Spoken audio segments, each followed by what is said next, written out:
Hola a todos. Hoy veremos la introducción al derecho laboral en Argentina.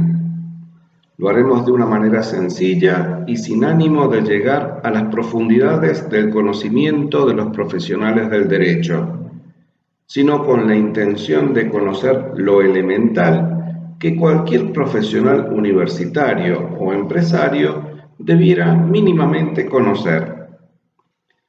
En primer lugar, acercaremos el concepto de derecho del trabajo.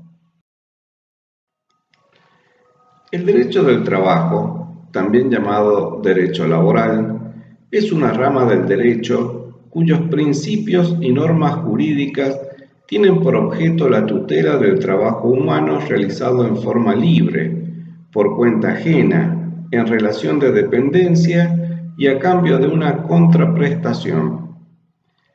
Repasamos entonces los términos.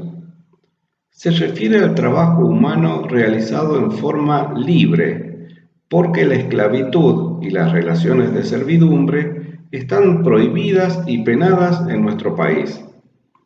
Luego vemos que es por cuenta ajena, quiere decir que otro ejerce la dirección de las tareas y recibe los beneficios.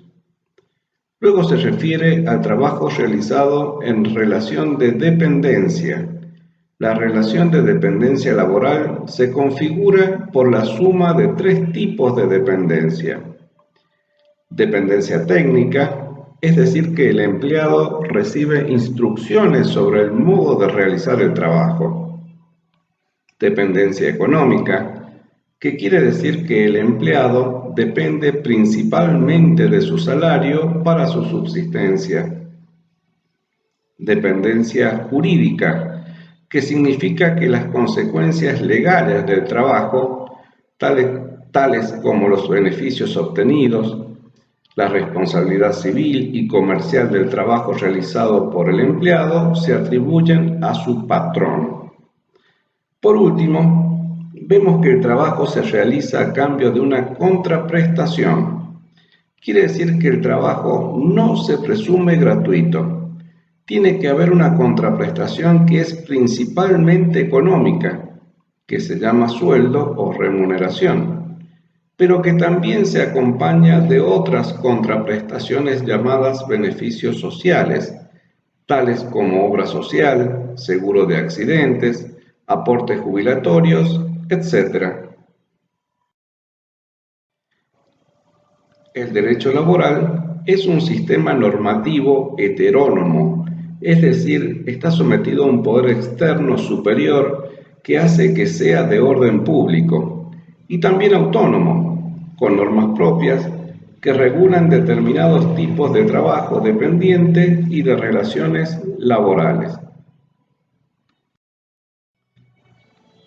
Veamos ahora el orden de prelación o jerarquía en la aplicación de las leyes laborales en Argentina. Esto es que una norma de orden inferior no puede contradecir, suplantar o anular a otra norma de orden superior. Por ejemplo, ninguna ley del Congreso o convenio colectivo de trabajo puede anular o dejar sin efecto garantías laborales reconocidas constitucionalmente. Además, la Argentina adopta una forma de gobierno federal, es decir, que coexisten normas nacionales que se aplican en todo el territorio argentino, con normas dictadas por los gobiernos provinciales con aplicación en cada provincia, si bien la gran mayoría de normas laborales son nacionales. Miremos entonces cómo se ordenan las normas laborales. En primer lugar, en el punto máximo, está la Constitución Nacional, que enumera las declaraciones, derechos y garantías de todos los habitantes del territorio nacional, y tiene normas específicas sobre el derecho del trabajo. Por ejemplo, los artículos 14 y 14 bis. El artículo 14 dice que todos los habitantes de la nación gozan de derechos conforme a las leyes que reglamentan su ejercicio. Están el derecho a trabajar y ejercer toda industria lícita, de navegar y comerciar, de peticionar a las autoridades, de entrar, permanecer, transitar y salir del territorio argentino, de publicar ideas por la prensa sin censura previa, de usar y disponer de la propiedad, de asociarse con fines útiles, de profesar libremente su religión, de enseñar y aprender. Y el artículo 14 bis agrega que el trabajo en sus diversas formas gozará de la protección de las leyes, las que asegurarán al trabajador condiciones dignas y equitativas de labor, jornada de trabajo limitada, descanso y vacaciones pagados, retribución justa, salario mínimo vital y móvil, igual remuneración por igual tarea, participación en las ganancias, protección contra el despido arbitrario, organización sindical libre y democrática. Le garantiza también a los sindicatos concertar convenios colectivos de trabajo y el derecho de huelga. Además están los beneficios de la seguridad social, jubilaciones y pensiones móviles, la protección integral de la familia, la defensa del bien de familia, la compensación económica familiar y el acceso a una vivienda digna. Recordemos también que la reforma constitucional del año 1994 ha reconocido con jerarquía constitucional algunos tratados internacionales que tienen normas referidas al mundo del trabajo y por lo tanto también deben respetarse. En segundo lugar, se encuentran las normas nacionales en materia laboral. Aquí tenemos las leyes laborales sancionadas por el Congreso Nacional, es decir, aprobadas por las cámaras de diputados y senadores y promulgadas por el Poder Ejecutivo Nacional. La Constitución Nacional, en su artículo 75, inciso 12, dice que el Congreso Nacional tiene la facultad de dictar los códigos del trabajo y seguridad social, en cuerpos unificados o separados. Luego siguen los decretos reglamentarios del Poder Ejecutivo para la aplicación de esas leyes laborales. Luego, los ministerios dictan resoluciones laborales también. Hay una serie de organismos nacionales con mayor o menor descentralización o autonomía, como son la AFIP, la Superintendencia de Riesgos de Trabajo, la Superintendencia del Seguro de Salud, que por delegación de facultades dictan normas laborales. Entre las principales leyes laborales tenemos la Ley de Contrato de Trabajo, la Ley de Asociaciones Sindicales, la Ley Nacional de Empleo, la Ley de Jornada de Trabajo, la Ley de Riesgos del Trabajo, la Ley Antidiscriminación, la Ley de Higiene y Seguridad del Trabajo, el régimen legal para personal de casas particulares, que es el servicio doméstico, la Ley de Trabajo Agrario, el régimen de la industria de la construcción, la Ley de Prohibición del Trabajo Infantil y Protección del Trabajo Adolescente. Las leyes troncales que ordenan el trabajo en Argentina tienen más de 40 años y ya no responden a las necesidades del trabajador del siglo XXI y de una economía globalizada. Pero el poder sindical no está interesado en modernizar una legislación que pueda amenazar sus privilegios, a una costa de perjudicar al país y en particular a sus propios afiliados. En tercer lugar, tenemos las normas provinciales en materia laboral. Aquí también tenemos leyes dictadas por la legislatura provincial y decretos del gobernador de la provincia, pero en número mucho menor que las leyes y decretos nacionales. También hay resoluciones de los ministerios del gobierno provincial y por último resoluciones de la Subsecretaría de Trabajo y Dirección de Policía del Trabajo para instrumentar y hacer efectivo el control administrativo laboral en la provincia. En cuarto lugar, vemos los convenios colectivos de trabajo.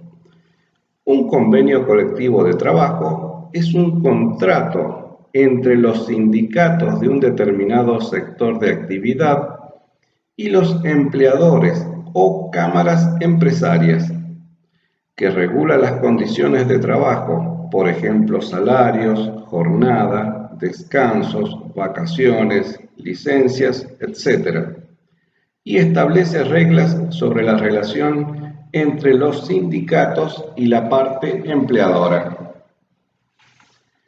Las regulaciones contenidas dentro de un convenio colectivo de trabajo son de aplicación obligatoria para todos los trabajadores del sector o rama de actividad, estén o no afiliados a ese gremio, y tienen un impacto significativo en la forma en que se organiza el trabajo y en la calidad del empleo.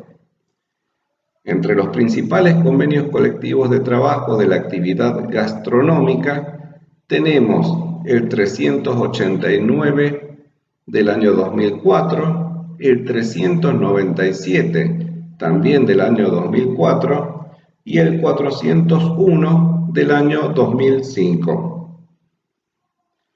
Los laudos arbitrales se utilizan para el caso de que el sindicato y la patronal no lleguen a un acuerdo. Entonces, la autoridad administrativa resuelve por ellos con una norma de aplicación obligatoria. Por último, tenemos los acuerdos y escalas salariales, donde el sindicato y las entidades empresarias van acomodando el convenio a las circunstancias que surjan por la inflación, la necesidad de ajustar los sueldos, etc. En Argentina, el sindicalismo tiene un poder tan grande que influye decisivamente en la definición de las elecciones presidenciales, al punto de que es casi imposible que un candidato a presidente pueda ganar una elección sin el apoyo de los principales sindicatos. Los principales dirigentes sindicales, que representan a los empleados de comercio, camioneros, sanidad, obras sanitarias, taxistas, llevan más de 30 años en el poder de sus sindicatos. El secretario general del sindicato gastronómico lleva 40 años al frente de su sindicato. Difícilmente se pueda colocar al sindicalismo argentino dentro de un sistema republicano y democrático de gobierno, pareciéndose más a un sistema feudal con señores con verdaderos títulos de nobleza sindical.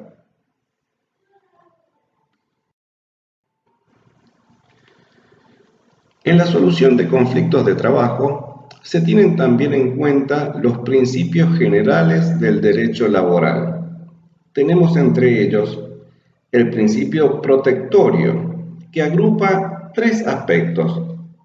El primero es la hiposuficiencia del trabajador, es decir, que el trabajador se encuentra en estado de necesidad frente al patrón, y por eso este principio intenta nivelar la fuerza de negociación del trabajador respecto de su empleador. El principio de irrenunciabilidad es que las leyes laborales son de orden público, es decir, que se aplican a todos los habitantes y ni siquiera la voluntad de las partes, empleado y patrón, pueden anularlas.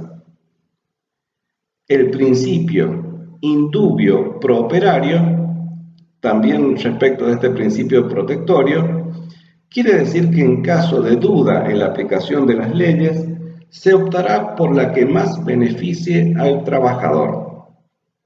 Este principio protectorio encuentra su lugar en las relaciones de un trabajador y una gran empresa, donde lógicamente el peso o poder de negociación de la empresa es muy superior al del trabajador. Sin embargo, en la inmensa mayoría de las relaciones nos encontramos a un trabajador frente a una pequeña empresa, cuando no frente a un empleador que no es otra cosa que un pequeño comerciante de barrio, un profesional independiente o un pequeño productor agropecuario. Situaciones donde no se ve un gran empresario y donde tanto el empleado como el empleador muchas veces viven a pocas cuadras entre sí y tienen un nivel sociocultural parecido. En estas situaciones, el principio protectorio no es más que un abuso de poder frente al pequeño empleador, que perjudica gravemente las pequeñas economías que generan empleo genuino.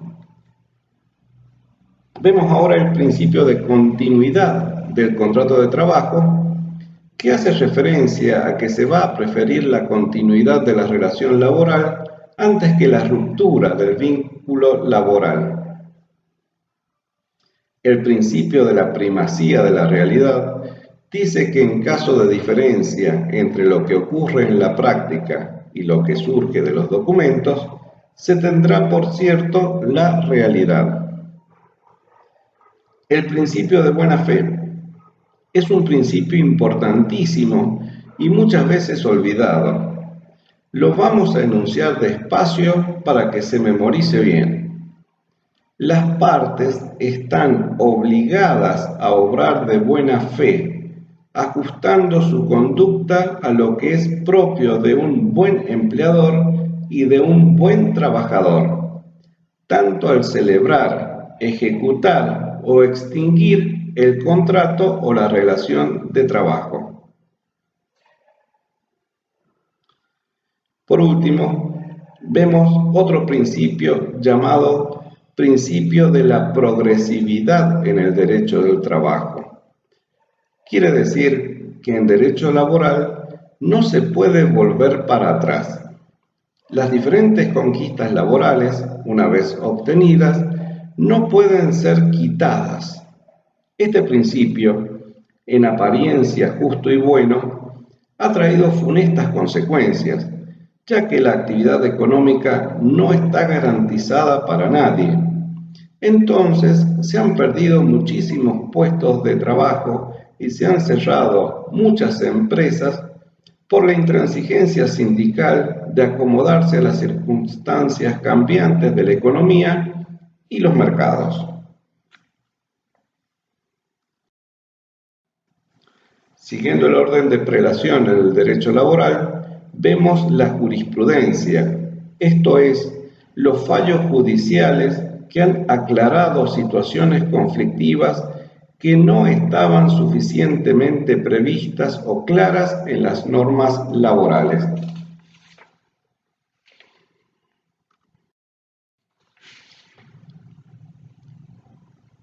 Contrato individual de trabajo.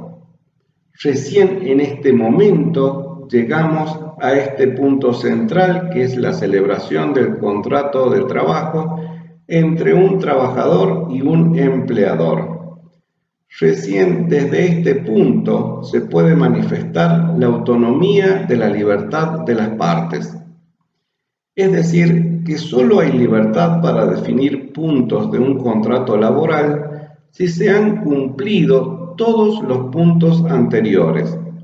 Si un contrato laboral privado contiene cláusulas que violen alguna ley, lisa y llanamente se tienen por no escritas. Ampliando más, podemos decir que las partes libremente pueden establecer un determinado salario, siempre y cuando este salario sea mayor en primer lugar al salario mínimo vital y móvil y también superior a la escala salarial de la actividad. En un contrato privado se pueden acordar para el trabajador más días de vacaciones que los que marca la ley y el convenio colectivo de trabajo, pero no se pueden establecer menos días.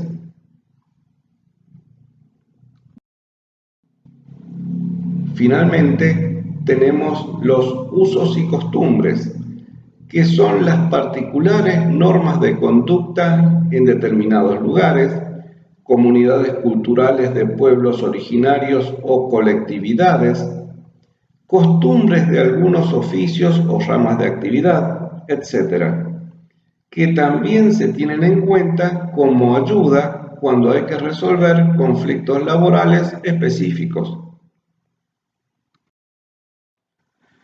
Hasta aquí hemos visto la introducción al derecho laboral en Argentina. Muchas gracias.